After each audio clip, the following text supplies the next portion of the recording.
and we must build our future together.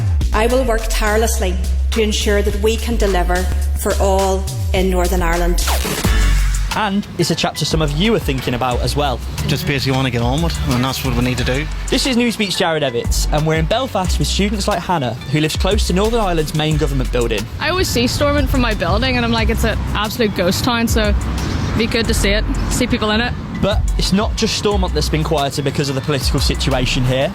Last month, one of the biggest strikes in Northern Ireland's history saw thousands of workers from places like schools, hospitals and buses walk out, unhappy about their pay. What do we want? Pay parity! When do we want it? Now! Because there hasn't been a working government here, politicians haven't been able to make some decisions on things like pay and the way things like health and education are run. Hannah's hoping that's about to change. Well, hopefully they'll talk to the people more. And if they're all together, they can discuss actually in person and see how things are affecting each other.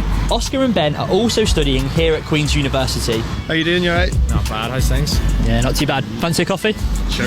They're part of the Apprenticeship Society, trying to support people doing apprenticeships across Northern Ireland. It's been a really hard time for people, especially across the public sector, but in students and apprentices more generally, people are really struggling. People aren't getting paid enough, and there's funding there that wasn't released because we didn't have a government. Whenever government shuts down here, we get kind of just halted in all those decisions and pushed back further and further behind. What do you want to see? What do you think could get done now? I think whatever's happened in the past needs to be not forgotten but put to the side so we can see serious change here. Young people don't have as much division as the previous generation, so I think it's important we rely on them to be able to move forward. The Prime Minister's now promising the Northern Ireland government more money, but the parties are telling Rishi Sunak it's not enough as he meets them at Stormont. Now we have this special opportunity to start focusing on people's priorities. And of course, it's not just people here that have been affected by what's been going on, it's the whole nation. So, can I get a return train to Newry, please, pal?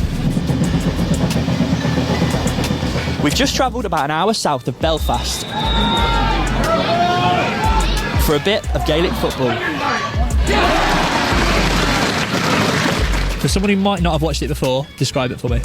I suppose it's a mixture between rugby, Australian rules football, but doesn't have that element of brutality. It's a sport often associated with more nationalist supporters, but the fans here are telling us they want to see the traditional political rivalries set aside.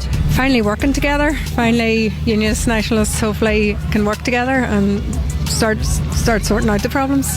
That's probably the best to come out of it. You can't be divided, and if you're divided you don't go anywhere. You need to be united and keep going. Newsbeat. Nearly at the end.